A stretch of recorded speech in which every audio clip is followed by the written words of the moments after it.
السلام علیکم ورحمۃ اللہ وبرکاتہ۔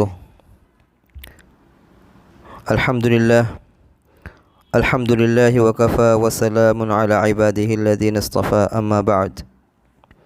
فاعوذ باللہ من الشیطان الرجیم بسم اللہ الرحمن الرحیم شہر رمضان الذی انزل فیہ القرآن هدى للناس وبینات من الہدى والفرقان وقال تعالی یا ایہا الذین آمنوا کتب علیکم الصیام کما کتب علی الذین من قبلکم لعلکم تتقون وقال تعالی انا انزلناه فی لیلة القدر وما ادراک ما لیلة القدر لیلة القدر خیر من الف شہر قال النبی صلی اللہ علیہ وسلم من صام رمضان ایمانا واحتسابا غفر له ما تقدم من ذنبه صدق اللہ العظیم۔ اللہ تبارک و تعالیٰ کے فضل و کرم سے ہمیں اپنی زندگی میں ایک اور رمضان نصیب ہو رہا ہے۔ اللہ جل جلالہ نے اپنے بندوں پر کرم فرمانے کے مختلف عنوانات رکھے ہیں، اور یہ رمضان مبارک بھی اللہ جل جلالہ کے کرم کا ایک عظیم عنوان ہے،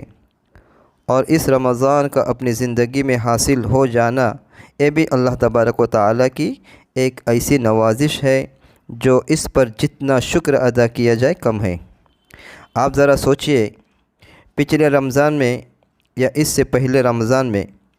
ہمارے اعزاء اقرباء دوست احباب ملنے جلنے والے رمضان مبارک میں ان عبادتوں میں ہمارے ساتھ شریک تھے، لیکن آج وہ دنیا میں موجود نہیں ہے۔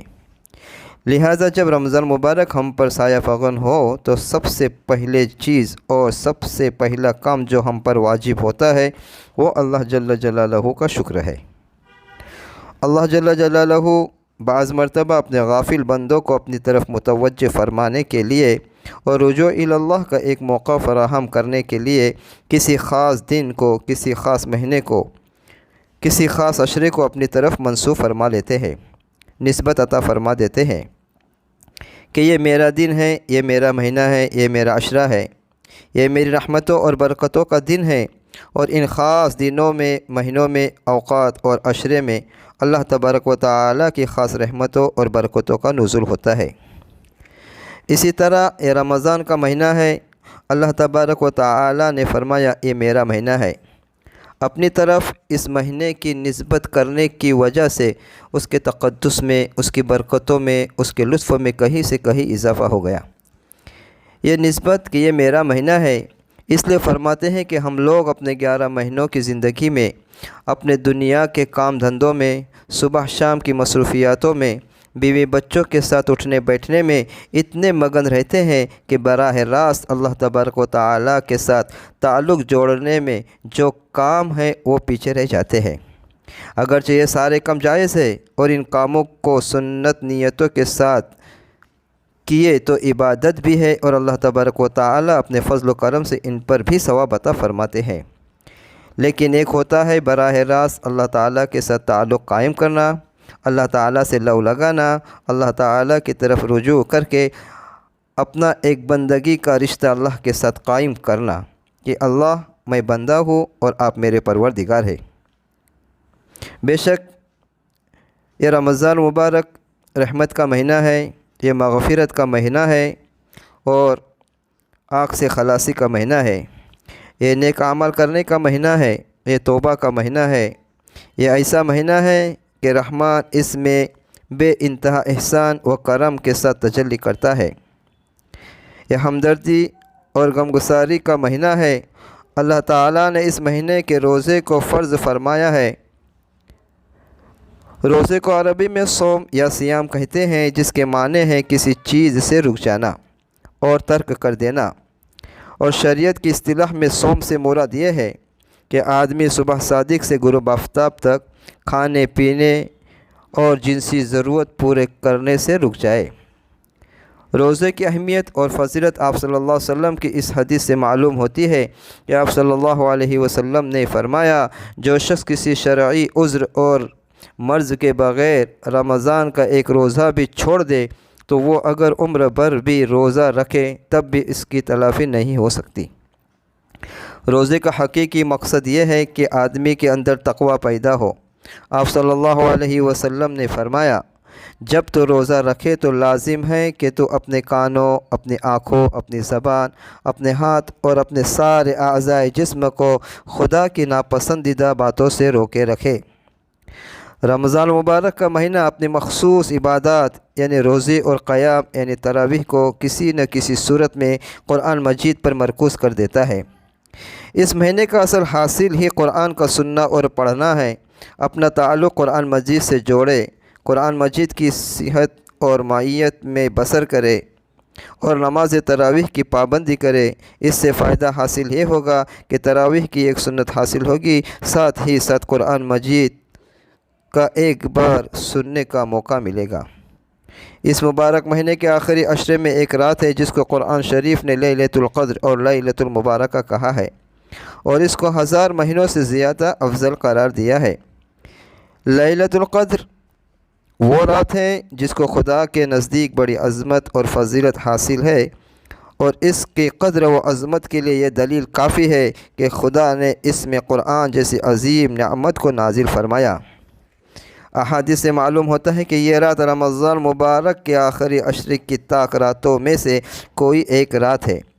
لہٰذا ہمیں آخری عشرے میں خوب عبادت کرنی چاہیے تاکہ لیلۃ القدر ہمیں نصیب ہو۔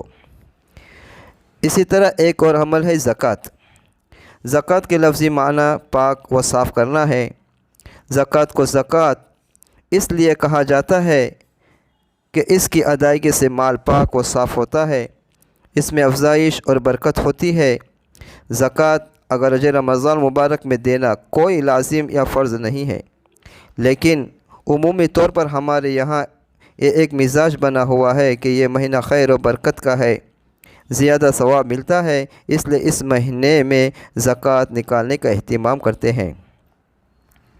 اور یہ زکوٰۃ اللہ تبارک و تعالیٰ کا بڑا حکم ہے، اور نہ دینے پر سخت وعیدیں بھی آئی ہے۔ زکوٰۃ کہتے کسے ہیں؟ کہ جس شخص کو شریعت نے مالدار شمار کیا ہے۔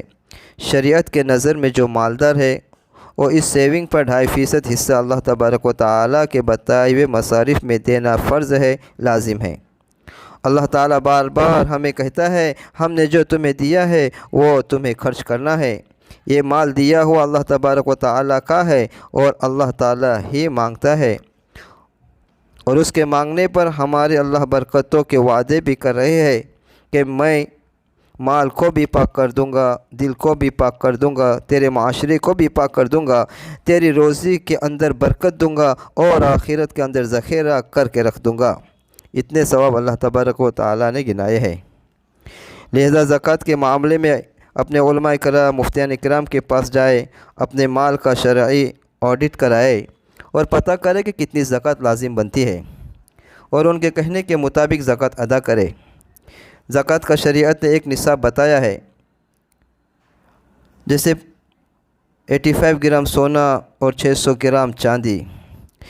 85 گرام سونا آج کے حساب سے دیکھا جائے تو 4.5 یا 5 لاکھ کی رقم بنتی ہے، اور 600 گرام چاندی دیکھی جائے تو قریب 40,000 کی رقم بنتی ہے، اور 40,000 کی رقم تقریباً بہت سے افراد کے پاس سیونگ کے طور پر رہتے ہیں، اور اگر اس سیونگ پر پورا سال گزر جاتا ہے، چاہے ہمارے پاس وہ کرائے کی رقم ہی کیوں نہ ہو، ہاں ہمارے پاس جو ذاتی گھر، ذاتی دکان، ذاتی گاڑی، ذاتی پراپرٹی، تو اس پر زکوٰۃ لازم نہیں، بلکہ اس سے آنے والا جو کرایہ ہے وہ ہمارے پاس سیو رہتا ہے، اور اس پر سال گزر جاتا ہے تو اس سیونگ کا 2.5% زکوٰۃ کے طور پر اللہ تعالیٰ کے بتائے ہوئے مصارف پر خرچ کرنا چاہیے۔ امام شافعی رحمۃ اللہ علیہ کے نزدیک ماشاءاللہ ایک گنجائش یہ ہے کہ جو عورتوں کے استعمال کی نیت سے خریدے ہوئے زیورات ہے، یا لڑکی کو میکے یا سسرال سے ملتے ہیں، بچوں کو گفٹ ملتے ہیں اور پہننے کی نیت ہے، استعمال کی نیت ہے، چاہے وہ 1 جوڑا ہو یا 2 جوڑا ہو، سال میں 1 بار یا 2 بار پہنے ہو، نہ پہنے ہو، اگر استعمال کی نیت ہے تو امام شافعی رحمۃ اللہ علیہ کے نزدیک اس پر زکوٰۃ فرض نہیں ہے۔ البتہ جو زیورات اسٹاک کی نیت سے خریدے ہیں، مثلا بسکٹ ہے کہ ریٹ بڑھنے پر اس کو بیچ دوں گا، تو یہ مال تجارت میں آتا ہے، اس پر پورا سال گزرنے کے بعد اس پر زکوٰۃ لازم ہے۔ اس کے علاوہ نوکری پر آمدنی، تجارت، کھیتی، ان تماموں کے اوپر زکوٰۃ کا کیا حکم ہے وہ اپنی تفصیل علماء کرام کے سامنے رکھے اور ان کے کہنے کے مطابق عمل کرے۔ رمضان مبارک میں اور ایک عمل ہے صدقہ فطر۔ صدقہ فطر کس پر لازم ہے؟ امام شافعی رحمۃ اللہ علیہ نے لکھا ہے کہ جس انسان کے پاس بھی عید کا دن اور عید کے بعد آنے والی جو رات ہے، یعنی 24 گھنٹے کا اپنا اور جن لوگوں کا مینٹیننس اور جن لوگوں کا خرچ اس کے اوپر لازم ہوتا ہے، یعنی بیوی، بچے یا والدین کا خرچ، ان خرچ سے زیادہ جس کے پاس مال ہے تو اس کے لیے 1 سا یعنی 600 گرام اناج صدقہ فطر میں دینا فرض ہے، اور وہ اناج دینا ہے جو ہم کھاتے ہیں۔ صدقہ فطر کب دینا ہے؟ تو پورے رمضان میں ادا کر سکتے ہیں، عید کے پہلے تک۔ اگر عید کی نماز ادا ہو گئی پھر بھی آپ نے ادا نہیں کیا تو عید کا سورج غروب ہونے سے پہلے ادا کرنا چاہیے، حتیٰ کہ وقت کراہت شروع ہو جاتا ہے پھر بھی ادا کرنا چاہیے۔ اگر ادا نہیں کیا تو دوسرے دن سے وقت حرمت شروع ہو جاتا ہے۔ ہاں، ادا تو کرنا ہے، لازم ہے، فریضہ ہے، لیکن گناہ ہو جائے گا۔ کس کو دینا ہے؟ جو اپنے رشتہ دار میں، محلے میں، بستی میں جو غریب مساکین ہیں ان کو دینا ہے۔ ہاں، ہمارے علاقے میں جو تنظیمیں ہیں جیسے انجمن دردمندان تعلیم وغیرہ، جو زکوٰۃ، صدقہ، ہدیہ، فطرے کی رقم جمع کرنے کی ترتیب بناتے ہیں اور ضرورت مندوں اور حاجت مندوں تک پہنچانے کی پابندی کرتے ہیں، اس ترتیب میں بھی ہم کو حصہ لینا چاہیے تاکہ ہماری زکوٰۃ، صدقہ، فطرہ صحیح وقت اور صحیح جگہ پر پہنچ جائے۔ آخر میں اللہ تعالیٰ سے دعا کرتا ہوں کہ اللہ تبارک و تعالیٰ ہم تماموں کو رمضان مبارک کی روزوں کی قدر دانی کرنے کی توفیق عطا فرمائے، لیلۃ القدر کی عبادت نصیب فرمائے اور ہمارے تمام نیک اعمال کو قبول فرمائے۔ السلام علیکم ورحمۃ اللہ وبرکاتہ۔